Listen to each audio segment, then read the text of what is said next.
Okay, let's have a look at this. We have a video to have a look at, as before.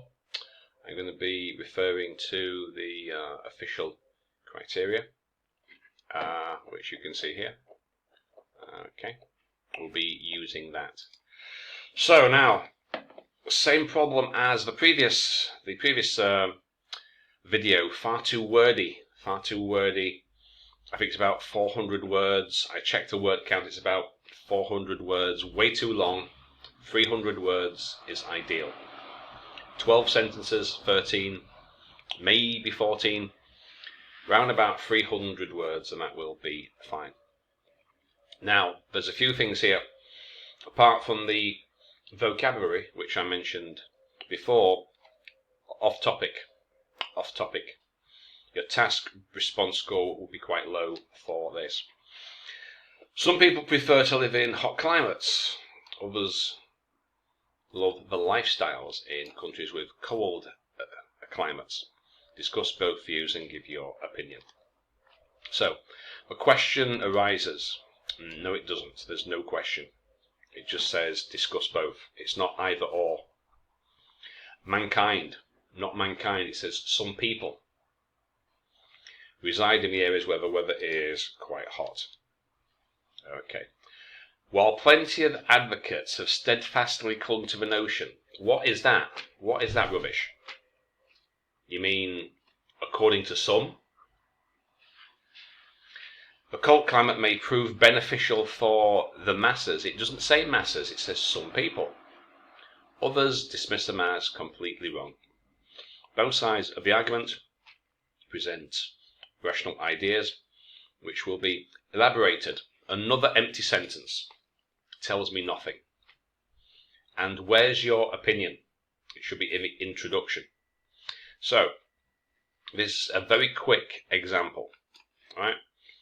I only typed it a second ago, but just to give you some idea. So, some people love living in cold countries, while others like life in a hot country.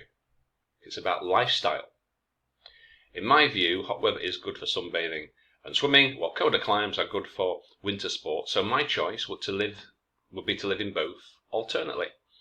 So if I were to write this essay, I'd say, well, actually, there's some advantages, there's some disadvantages. If it were up to me, I would have 6 months here and 6 months there.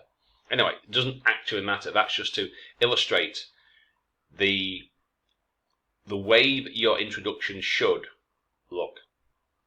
We don't need all that extra words. Simply restate the topic, opinion, outline. Where's it going? Now, don't say this again. It's repetition. You've said it. Some people say, right, don't actually need this. All you have to do, you could have started with the most compelling argument for living in a tropical climate is blah, blah, blah. You don't have to say, on the one hand, supporters assert that. Don't have to do that. It's repetition. And it affects your cohesion and coherence score. So, because, as I showed you before, cohesion is used in such a way that it attracts no attention. Well, that certainly attracts attention. Cohesion, you know. Right, yeah. Overuse.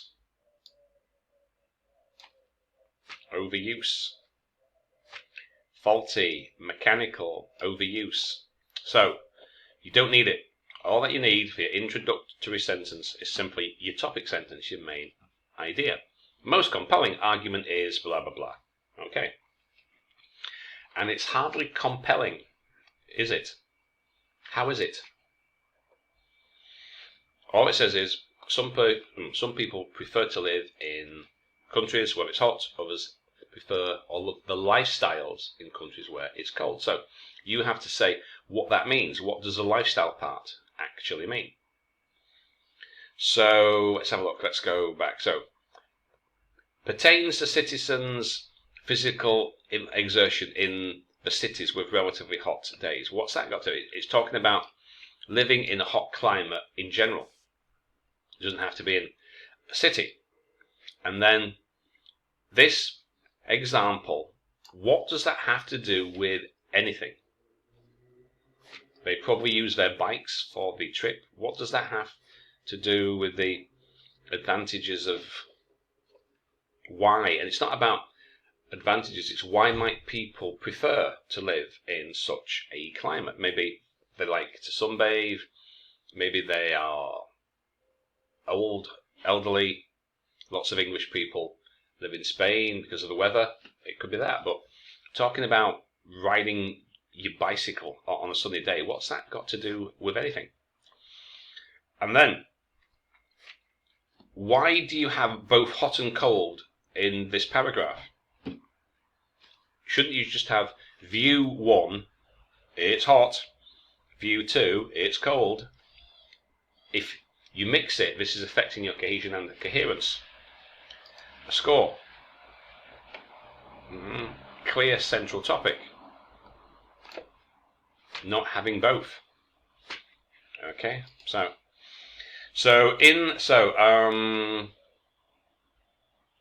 and then you're talking about the most compelling argument pertains to citizens' physical exertion. They probably use their bikes for the trip. No idea what that is talking about. Which are paramount importance. Right, so a wide range of contests, such as, what are you talking about? What contests? Paramount importance to athletic communities. The more it becomes cold, the more adversely financial climates. No idea. What are you talking about? In essence, under no circumstances could sportsmen participate. What about skiing? What about skiing? What about bobsleigh, ice skating?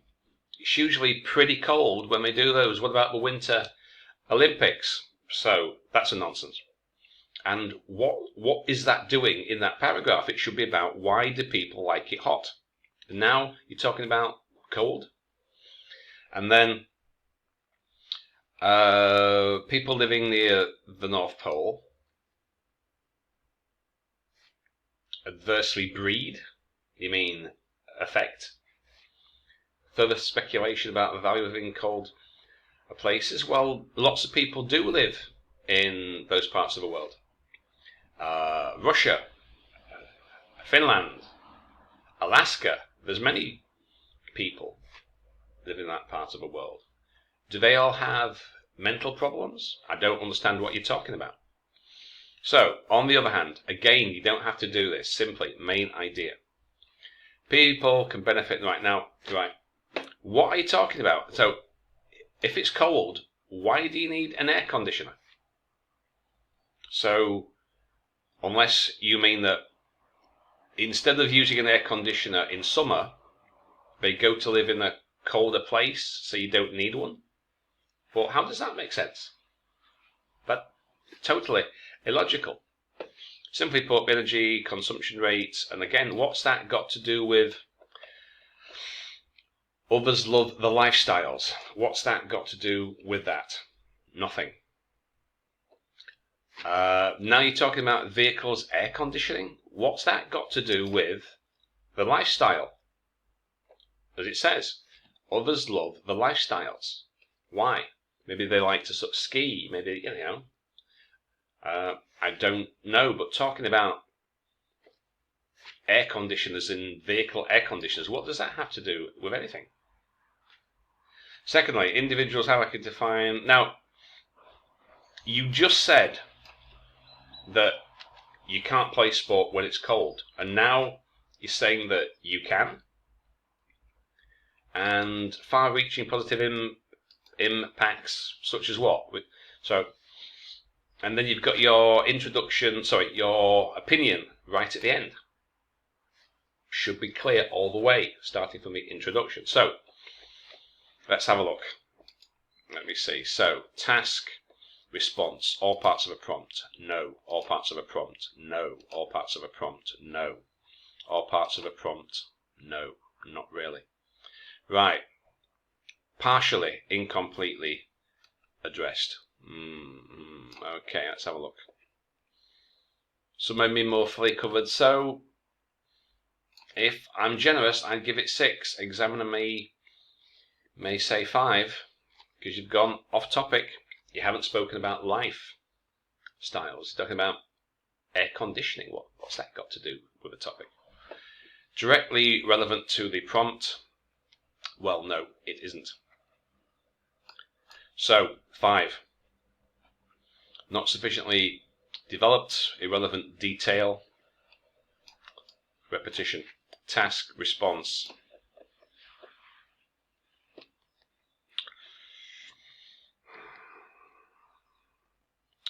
Well, to be generous today, I would say 6. Examiner most likely will say 5.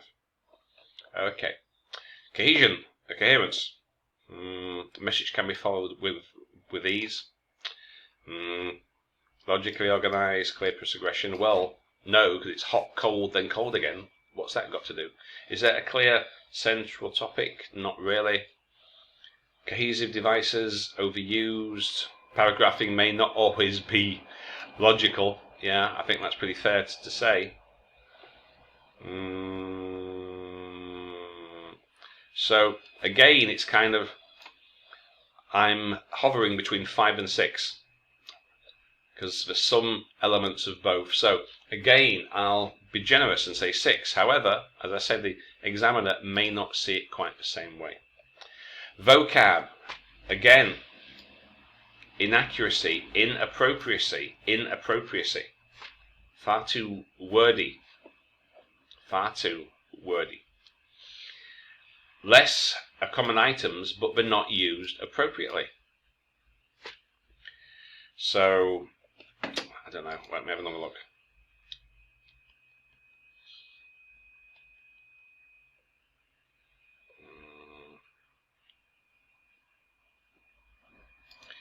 Well, I'll be generous again.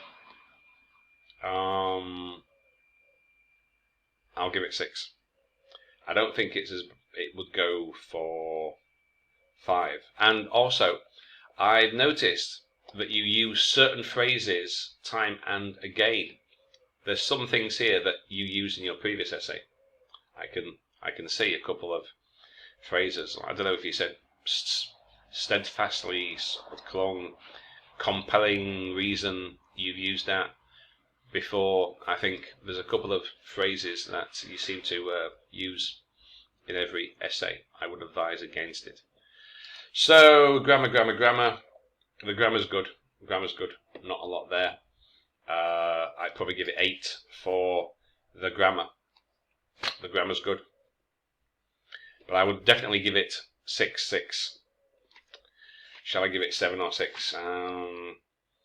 Well, okay. Then this is me being particularly generous. As I say, I think the examiner is likely to give you 5 and 5. That's what I think, but I'm not being so harsh today. But if I said 8, 7, 6, 6, what would that be? 12, 20, 26. So I personally wouldn't give this more than 6.5. Maybe 6. Examiner may give it 5.5, mainly because of task response and a cohesion.